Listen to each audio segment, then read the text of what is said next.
My favorite segment of the week, Sean Salisbury. We talk NFL, we talk college. Oh my goodness, we have so much going on. Sean, it's so great to have you on as always. Your reaction to what's going on with the Jets and Robert Saleh.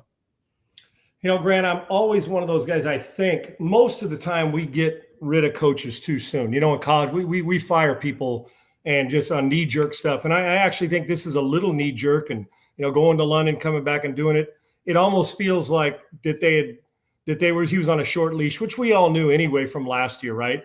But getting Aaron Rodgers and a hall pass and the quarterback, if not now, later. But the one thing about Robert Saleh that has concerned me for the last year and a half has been they feel like they're a lost team looking for Waldo. Where's Waldo? You know what I'm saying? Who's the leader? Who's the guy? I never like to see what Robert Saleh knows football. Now, is he a great head coach? Well, he's going to need a second chance to prove that leadership-wise, commanding the team, getting buy-in, and not, it feels to me like there's about 18 different directions they're going. Does that make sense? Sure. But it's not just on him. Listen, I love Aaron Rodgers, but Aaron Rodgers threw 3 picks that were all on him this past weekend. Yep. He did. But I think this is a cumulative effect from the time he's been there, even with Zach Wilson, all those things. And who do we always go to? The head coach and the quarterback.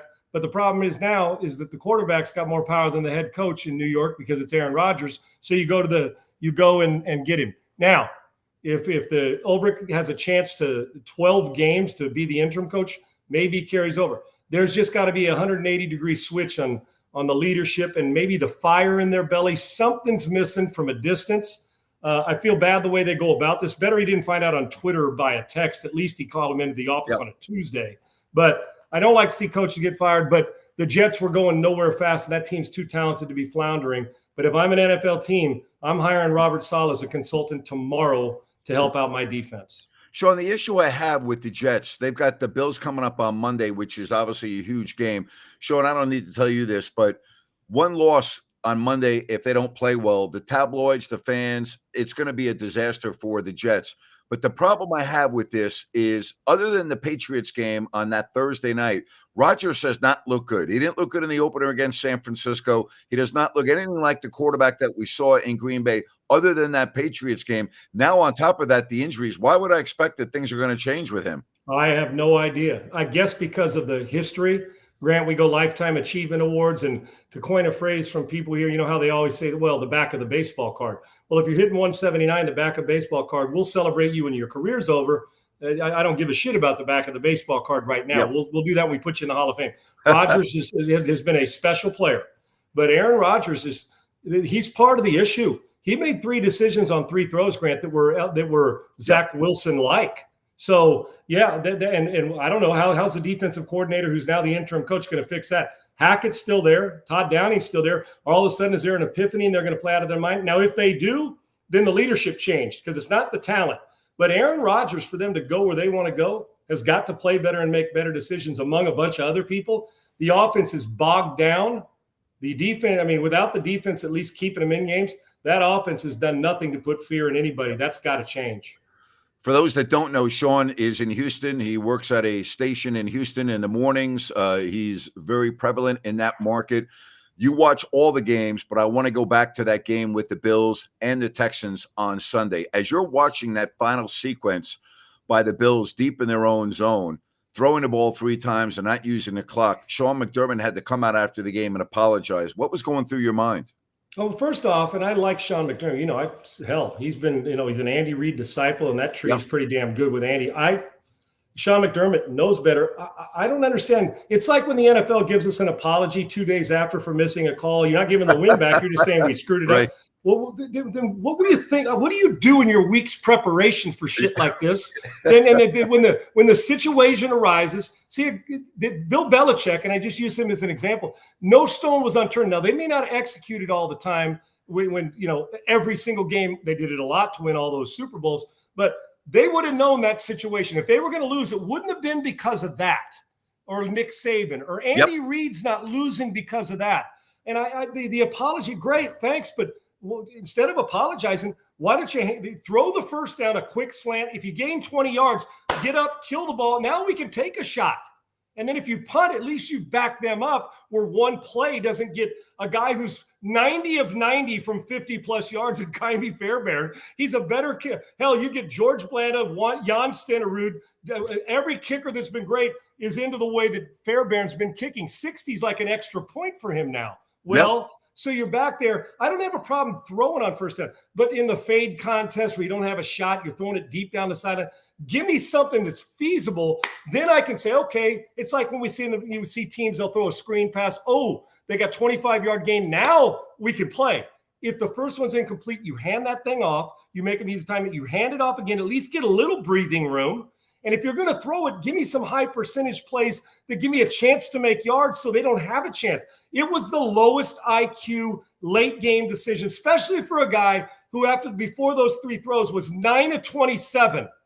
Wow. 9 of 20. He ended up 9 of 30 in the game. He's a great player, but their offense was sputtering. And guess what? They ran for 150. So wouldn't you think that maybe even if it's a QB option to run or an RPO, it made absolutely no sense. And they gifted him. The Texans did the series before, which I didn't know what Bob Slowick was thinking. Bobby Slowick, when they drop back to pass, when they're already in field goal range for Fairbairn, and they take a penalty because of the intentional grounding that takes them out of field goal range, and they got a punt. I'm thinking, these experts? I'm thinking, damn, Joe Sixpack and Harry Hatchet ass aren't making those calls. I'm telling you, Grant, I'm losing my mind on Sunday. Thinking, what are you doing, Texans? And what are you doing, Buffalo? The coach's number one responsibility is not to apologize a day after the game. We know it's your fault. You're the friggin' head coach, okay? Secondly, what's Joe Brady doing calling those? Third, what's Josh Allen doing not fighting about, no, let's hope for overtime. And I'm an aggressive guy on the field, but let's give ourselves the best chance. The coach's number one job is to give his team the best chance to be successful. That was the worst way to be successful. Gave him no shot. There will be no lower IQ play in the league, although Cincinnati's arguing because they handed it off 3 times and settled for a 50-plus yard attempt. Bobby Slowick and this, I'm thinking, what are you coordinators doing? I know it's Halloween month, but good gracious. And then it backfired on Buffalo. It was as dumb as it gets, and I don't like to be that harsh normally, but you just can't do that. I don't even know what else to say. It's a true Grant. I'm sitting there on the sideline. I mean, if I'm coaching 7th graders, I would say, guys, we know what to do here, right? Let's hope we get the coin toss, or let's get a defensive stop and hope we get a break and let's get the ball. First of all, you didn't have enough time to go 90-some yards or 60 yards for a field goal. And you just said, here, we're going to re-get. It's like that, fruitcake, Grant, when we were growing up, they gave you that fruitcake, your grandma did, that nobody in the world eats it but your grandma or your great-grandma. And then you take it, hold it for a day and re-gift it to somebody else who throws up, and then they re-gift it to somebody else. That's what this throwing up in your mouth did. All they did was gift the Texans a win, and the Texans did not even play their best game offensively and still came up with a win. All right, the team that was in the AFC Championship game a year ago, the Baltimore Ravens. So how the hell did they end up with Derrick Henry? That guy, I mean, are you freaking kidding me or what? Yeah, go back and look at all these geniuses and experts that said, Tennessee, no big deal. Derrick Henry's done. Sure he is. It should. Yeah, he's done when he's got a quarterback that can't throw up. When he goes to a quarterback in Lamar Jackson in Baltimore and a coach and an offensive team that gets it and they're physical, then Derrick Henry becomes a star again. And right now, he's not the MVP, but he's in the conversation, and he's also the offensive player of the year right now. And he wasn't having a big game that game, but that 150-plus yard run, bam, makes Cincinnati Bengals pay. Derrick Henry, and plus it's like, man, I don't have to carry it 40 times to get this kind of youth. I can carry it less. Lamar's going to get some, and we got some receivers and some playmakers. Yeah, Derrick Henry's like, I think I'll play 5 more years doing it this way, man. I'm good. So, yeah, it's almost unfair advantage for Baltimore, and they're starting to look like the Baltimore Ravens that we expect to be a Super Bowl contender. It's really good to see Derrick doing this. Sean, we always hear that great teams find ways to win even when they're not playing well. That would be the Chiefs. I mean, they just find a way to win. Conversely, I look at San Francisco, and I think they're still very good. Yes, they've had some injury problems, but hey, look at the Chiefs. The Niners are finding ways to lose. There's no way they should have lost that game to the Cardinals. A couple of weeks ago, same scenario with the Rams. What's your take on them, Sean? The way they've played and the way that the week before happened and a couple losses, I thought, this has got to be a lock of the week. Not that Arizona can't play, but it seemed like this is how we've seen this movie before with the 49ers, right, Grant? Start off sluggish, make a quarterback change, or somebody gets hurt, gets healthy, bam, and they go on a 7-game where they win 7 out of the next 8. I would have swore that they were going to win this game. We know they've got some good players. Here's the difference why San Francisco is not good enough without 2 or 3 stars. Kansas City is. Why? As much as I love Brock Purdy, Andy Reid and Mahomes are just different than Purdy and Shanahan. They just are. Great point. You can slice it any way you want. It gets down to it. Kittle's out or Debo's back. He's out. Christian McCaffrey. I mean, I love it when people say, well, your team's good enough to overcome missing 3 or 4 stars. No, very few are in any sport. I mean, I could take away – if I take Burrow and Jamar Chase away, they're not going to win much. If I take Lamar Jackson and Derrick Henry, they're not going to win much. Well, you take away all these weapons, and then you let a team hang around and you don't put your foot on their throat. Kansas City does. Now, here's what's crazy. Their defense is, again, like last year, winning games early in the season for them. But then Mahomes, isn't it amazing how they just find a way? Hit a 5-yard gain, gain 7. And Kelsey catches the ball, then makes a good lateral. The guy catches it and goes for a few extra yards. You go get Kareem Hunt. The guy's revitalized, rushes for 100 yards. That's called culture, expectations, accountability, and a top 5 coach ever in the NFL in Andy Reid, and a top quarterback. I mean, the best, the GOAT we got. Even when their stats aren't good throwing it, Kelsey reared his head again. Somebody else makes a play. Every time I watch them, I say, oh, this is the game Kansas City loses. Defense keeps them in it. And in the end, if Mahomes has the ball in his hand and the game's on the line, or Andy Reid's calling plays, rest assured that they're going to put themselves in position to win. As much as I like San Francisco, Purdy and Shanahan, as much as I like them, they are not Patrick Mahomes and Andy Reid, and never will be. Appreciate the super chat donation from Gammon. Unpopular opinion, Debo is on the decline. I wouldn't say that. I mean, he's coming off an injury. I'm not ready to say that Debo Samuel is on the decline. What's your thoughts on that? No, I think he's still the best Swiss Army knife in the league, although, know, people are still trying to find that guy, right, Grant? We go in and we look for, well, who can be my Debo Samuel? I don't think he's on the decline. I think hey, you miss all that time. It's tough to come back, especially the expectations for him. We want him at wide receiver. We want him at running back. We want him doing this. We want him doing that. You don't have to game plan for Christian McCaffrey right now. And defensively, every game plan of week, you've got a game plan for him. No disrespect to Mason, but you have to game plan for McCaffrey. Without him, it changes how you play defense. There's no doubt, Grant, like we were talking about. If you take away, if Kelsey, well, Mahomes may be able to pull it out, but I could go, like I mentioned, these names, you pull them out of that lineup. In basketball, if I take LeBron and Anthony Davis off the Lakers, or look at the Steph Curry and Klay Thompson and Draymond Green when they're at their best back in the day, guess what? They become a very average team. It's the same here. You start pulling out the offensive player of the year and an MVP guy, and Kittle's still working his way up, been banged up, and Debo obviously banged up, getting back. I mean, Ayuk was out of training camp. I mean, there's a lot going on. Debo Samuel, no, I don't think he's on the decline. I think it's taken just a little longer. When you're losing, it's hypersensitive, right? Now, all Debo needs when everybody gets healthy to go have a 100-yard receiving day, a 60-yard rushing day, and all of a sudden we'll say he's back. The problem is the 49ers are just not good enough, even though they're talented, to overcome that many injuries. I'm going to hold out to talk about decline until I see a full season of Debo Samuel's fall off. I'm not ready to buy into that one just yet. Sean, I want to go back to this past weekend in college football. Are we seeing a shift in what we can expect in the future, or was that just an aberration? I'm talking about, the nil. I'm talking about the portal. I'm talking about all this.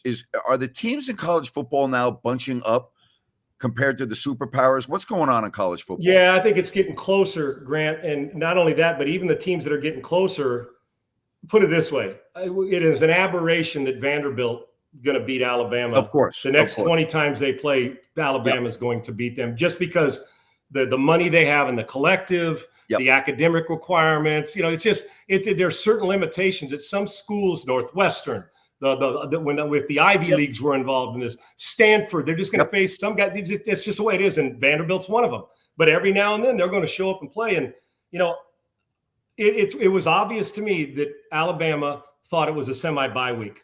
They did. They thought it was a bye week playing against Vanderbilt. And not to disrespect Vanderbilt, but you'd say, come on, man, even if we play average, we're beating Vanderbilt, even if it's 23 to 20, right? And Vanderbilt, their toughness and guts, and they hung 40 on them, Grant, and they ran the football. They dominated the line of scrimmage. So that is they completely. And even when Alabama's playing bad, they don't lose that battle unless it's against Georgia. They're not losing that. And I know the Appalachian States, who's a good program, or North Dakota State's going to beat a Michigan or a Texas A&M once in a while. But come on now, this is a team, they haven't sniffed this in a while. And I couldn't be happier for Vanderbilt. But yeah, and the great equalizer is if you've got a big collective and a donor that wants to give a lot of money, you can go steal a player that wouldn't normally go to your school and recruit him or get in the transfer portal. And the portal's getting more veterans for people. Vanderbilt's got some good players. That the parts are better than the sum. But man alive, if I'm them, celebrate this forever, get back to work. But if you're Alabama, I'm not even sure who Alabama plays this week, but I got news for you. Whoever it is, I haven't even looked. Whoever it is, well, I would expect a different ball game. And it's also tough to replace Nick Saban. It's tough. Kalen DeBoer is a good football coach, but you want to replace the guy that replaced the guy. Kalen DeBoer is great, but I'm just telling you, it's not that easy. But Grant, but teams that are like, that are involved in the transfer portal, like look what Missouri's doing. Look what even though they got boat raced by Texas A&M, yep. Look what Grant Drinkowitz is doing with them. They're playing better. But there's some that it's just going to take longer because of their requirements and because of the things it's going to take. And they're maybe not committed to the portal or to the collective or the NIL. They just don't have that kind of money. The great equalizer is the fact that teams like the Tennessee and Ole Miss, they do have it. And while they were mid-level SEC teams, now they're battling for a national championship. So it is, and all it takes is one great quarterback, one big game, and playing the David Goliath role and feel like you're not outmanned and catching Alabama at a time when they quite frankly got caught sleeping. And the coach has got to know going in, this will be one of those example setters we look at for the next decade of what you can't let happen. You talked about Alabama. Next week, they're at Tennessee, who also lost on Saturday. There you go. That's exactly right. On the 19th, right, Grant? That's right. Next and week, also right. on the 19th, Georgia's at Texas. And I'm just wondering if Georgia and Alabama both lose, and I know I'm getting the cart ahead of the horse here, but if they were to both lose, I know that we got 12 teams this year. You think one of those two teams could still get in? Oh, yeah. I think both of them can, Grant. Now, really? When you lose them, I do. Why? Grant, if you talk to me about if it was a 4-team playoff, I'd say absolutely not, right? Okay. Or it was like a 6-teamer with 2 teams get a bye and the other 4, or an 8-team. I'd say, but with 12, I think a 2-team, especially with reputation, and you know how this goes, Grant. Yep. We talked earlier about the Lifetime Achievement Award in the back of the card. That'll come into play for the committee. And it's not only, they're taking into account this year with 12 teams. If you don't whip up on it, that's Alabama's problem. They not only got beat by Vanderbilt, but they got manhandled, and that will come into play. They did. So yes, do I think a Georgia or Alabama, if they lose to Texas or to Tennessee, that they can still be in with 2 losses? I absolutely do. Now, let's switch it to my USC Trojans, who got manhandled by Minnesota at the line of scrimmage and Michigan. They're inevitable for the most part. They're done. If they lose another game, they can't get 3 losses. So matter of fact, I'll sit here and guarantee you 2 lost teams in the 12, and it'll be a team that's got reputation. What the hell's going on with the USC? I mean, if you go back to week 1, LSU in Vegas, I mean, I thought I saw a completely different defense, physicality, everything. And I know it's an early game and I don't want to make too much out of it, but what the hell is going on with your Trojans? Yeah. And Grant, though, in truth, with the body, it's not that early. We're in week 6 now in college football, right? Something like that, week 5. I mean, while it is, but we're about to push the halfway point of college football. Yeah, good point. So, and you know what? We've seen the movie before. As much as I like Lincoln Riley, you can tell me the defense improved, and they sure did in that very first game, right, against LSU. Yeah. But LSU didn't play their best game. They got rolling. They made some mistakes and gave SC a chance. SC's always going to be able to finesse you. Can they sustain? That's why we even talked about, can they sustain the physicality at the line of scrimmage? That if you practice finesse, you play finesse. I'm a big believer in that. So in order to reinstate it, you have to be committed to it and live with it. And 2 teams that start with M and play in the Big Ten, and now that SC's in the Big Ten, going on the road to Michigan, and if you start with an M, USC doesn't want to play you because that's 2 games that they got beat at the line of scrimmage. So you can finesse me all you want. Finesse teams don't win national championships, and finesse teams don't get in the playoffs. And USC, one more close game or a loss to somebody good, they are not going to get into the playoff. They're quite frankly, a lot of talent, Grant, a lot of speed. But until they can hit you in the belly and you'll gut punch you 40, 50 times in a game where it's like body blows, they're going to look pretty at times, but they're going to disappoint you with performances against teams that are more physical than them. And it's gut-wrenching to me and former players that played there because that's how we used to win. Sean, final thing for you. I know it's not over yet. It's 2-1. But if you take away the COVID World Series that the Dodgers won in a 60-game campaign, they have not won a World Series since Gibby hit the home run off Dennis Eckersley in 1988. Yep. That's mind-boggling to me, how this franchise can be so good in the regular season and so bad in the postseason. And again, I understand that the Padres need one more win.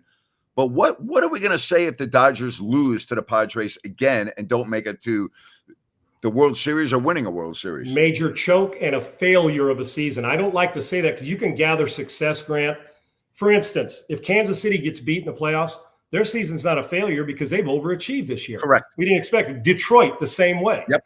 But and Tito leaving Cleveland and coming in and what they did this year, fantastic season. By the way, Jose Ramirez, is there a more underrated player on the planet in baseball than that guy? It's unbelievable. You give me him, I'll play him, and I'm going to get toughness and great play out of him all the time. Yeah. So, and I watched this Padre game, as a San Diego guy and going to LA and going to a lot of Dodger games.